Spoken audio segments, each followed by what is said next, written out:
particularly the soaps, and this is not taking anything away from the soaps that aren't on the air anymore, but the soaps that are on now are, they're the top-notch soaps. I think there's a reason that they lasted. They have a really strong viewership, and they're just really great. And ironically, Young and the Restless I grew up watching Young and the Restless because that was my mom's. That was her show. That was she had been watching that show since back in her college days or something. Whenever it first started airing, and so every single day, my mom would put a tape in the VCR and record it, and then watch it when my mom was a teacher. So when we got home from school at the end of the day, if I wasn't at some sports or music practice or something, and I was home, she would put the show on, and she would watch it. So I grew up knowing all the characters on Young and the Restless, knowing the storylines, because it was there, it was on, Right. Well, did she watch you on General Hospital when you were on there? Oh yeah. My parents haven't missed anything that I've ever done. They've seen every single episode of everything. Oh, okay, good. Yeah. They're definitely my biggest fans. So does she still watch General Hospital then? Even No. though you left? No? No, she doesn't. I think one soap was enough for her to try to keep up with. Oh, my gosh. And I watched them all pretty much, except for a few of them. But I watched Young and the Restless, Bold and the Beautiful. I used to watch All My Children, One Life to Live, General Hospital, Days of Our Lives. So it's kind of that thing before the DVRs were around where if one was on a commercial, I'd hop to the other channel and I'd watch that one. But I stayed current with knowing what was going on, because even though it's fast-paced for you guys to learn and to get it out, it's not as fast-paced as a viewer. You know what I mean? No. And usually the characters run in the same circles, and they have very similar dramas with very similar characters over and over again. These people never learn.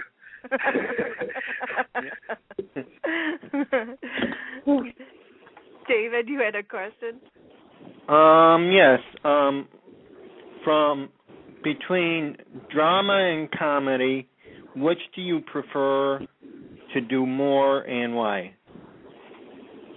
Oh, that's such a tough question, because I'm going to sound like a parent saying which child is my favorite. I like them both equally. They both have different qualities and attributes. But I mean, that is the truth. I think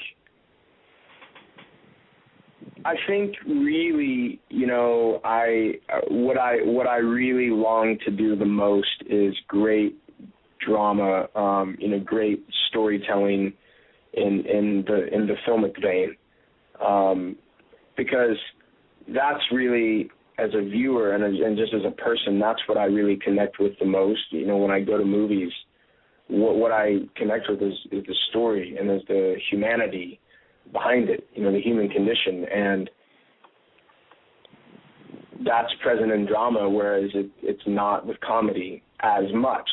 Sometimes it is in comedy. It's just that we make fun of those things so we can understand them better, or so they go down easier. And right. I love comedy too. I mean, I love like movies like Bridesmaids and 21 Jump Street, and what was the one that Will Ferrell did with Mark Wahlberg? The Other Guys. Like, I love irreverent sort of offbeat comedy that pushes the boundaries. I love that, and I would also love to do movies like that. So I think I've sort of skirted around answering your question, but that's just how I feel about both of them and how I view each of them. Right. Well, I mean, that's your answer. We have to accept it. There's nothing wrong with it. Now, you mentioned about directing and producing in that. Do you see yourself getting into it eventually, or? Yeah, definitely. At some point, whenever those opportunities avail themselves to me, yeah, you know, who knows? It might be when I'm 35. It might be when I'm 55. Or I don't know. But yeah, definitely.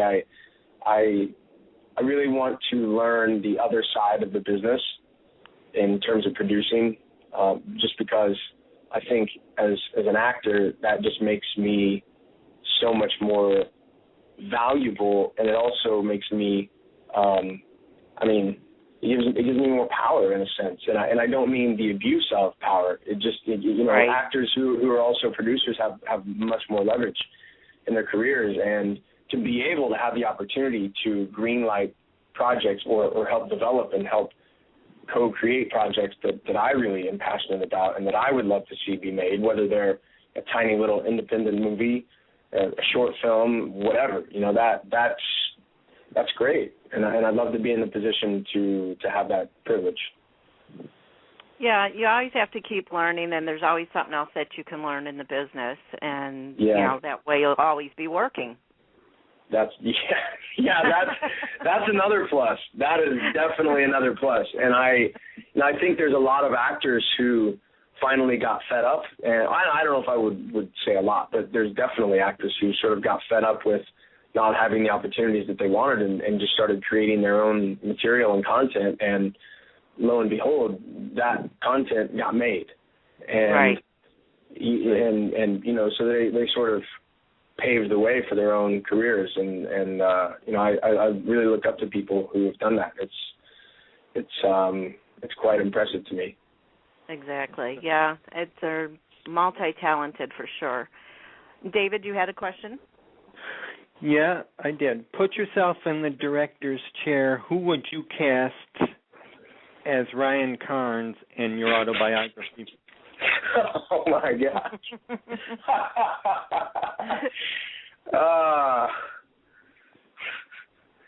Jonah Hill. Jordan Hill? Jonah Hill. Oh, Jonah Hill? No, I just love Jonah Hill and think he is hilarious. I could watch him read the phone book, as they say. Yeah. Man, that is a great question. Well, I don't know. I think that I probably haven't met that person yet. Well, eventually you will, because eventually you're going to write your own movie and direct and produce it, and you can do your autobiography and choose who you want to play you at that time. Yeah, and I guess it would depend on what age I'm at. And I've had several people tell me recently that they remind me, or I look exactly like so-and-so, their friend, or this guy they know. So maybe I should find one of those guys and cast him in the movie. That's funny. well, Ryan, this is your Carolina fan reporting in that, ironically, today, I don't know if you're aware, but Carolina and Duke are playing that classic annual basketball game. And right now, Duke is leading 35-32 over Carolina in the second half. Oh, are you serious? We're playing Carolina today? I am very serious. I just saw this, and I was like, oh, my gosh, I got to let you know. I didn't know if you were aware of that. But, yeah, Duke and Carolina are playing. It's the second half, and Duke's up 35-32 right now. Oh, wow, no, I had no idea. I knew we played Miami yesterday, and so I guess I thought since we had a big game yesterday that we probably wouldn't be playing today, but yeah, wow, and they're playing at Duke, so, you know, which means they have to play at Carolina in just a couple of weeks, and that's going to be, well, no, wait a minute. This is March the 3rd. Yeah. This could be the very final game, come to think of it. It is, yeah. We already played you guys at Carolina, and that's right. think I seem to recall that we won. Yes, you did, and you just had to bring that up, didn't you? This is the last game of the season. This is actually the last weekend of regular season play, and then March Madness, you know, we have the ACC tournament, next weekend, and then in 2 weeks from that, I think, well, a week after that, it'll be March Madness. So it's man, look at you. You're all up on the game. Look, I am all about Charleston Tar Heels, but I do like sports, so I'm, very well versed in this time of year, and I'm part of one of the March Madness crazies, so I like to do the brackets and the whole 9 yards. So, yeah, but your team is up by 3. Hopefully Carolina can do something great and pull it out, but we'll see. Yeah, we'll see. We'll see. I feel like an orphan here because the only sport I watch is hockey. So I know nothing much about basketball, football, golf, any of that stuff. I just don't watch it, never got into it, but I do recognize names sometimes, of course, like Michael Jordan because he's so huge and I'm in Chicago, so, Yeah. And speaking of, you grew up in Pittsfield, Illinois? Yeah, that's right. Where is that? That's what most people ask. And I live in Illinois.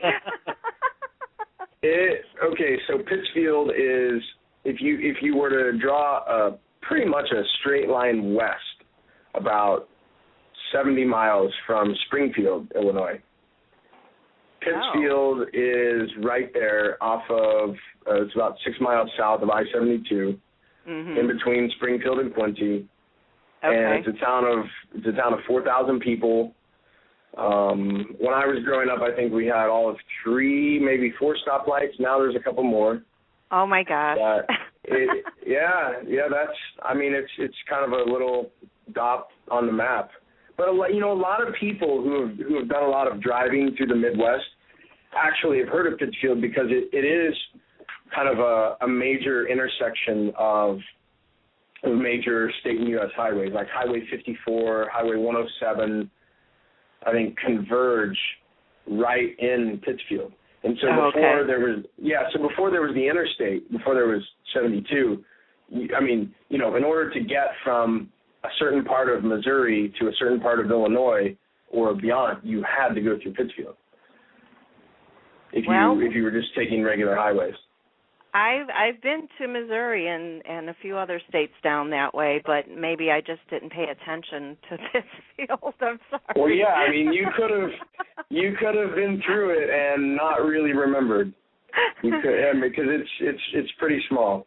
Yeah, pretty small. It reminds me of a town I used to go to in Indiana, where if you sneezed, you kind of already been through it. So that sounds. Well, it's not that small. It's not that small.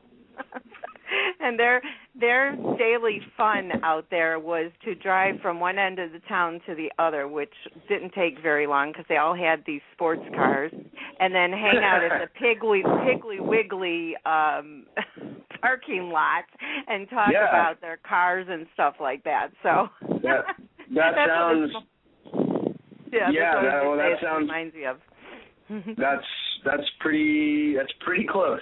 To when I was in high school, on the weekends the cool thing to do was to cruise, and that consisted of we would all get in our cars or our friends' cars, and we would drive from one end of the town to the other. We would circle the courthouse, and then we would get back on the main street, and then we would go all the way to the other end and pull into the Hardy. It used to be called Hardee's, now it's a Carl's Jr. parking lot.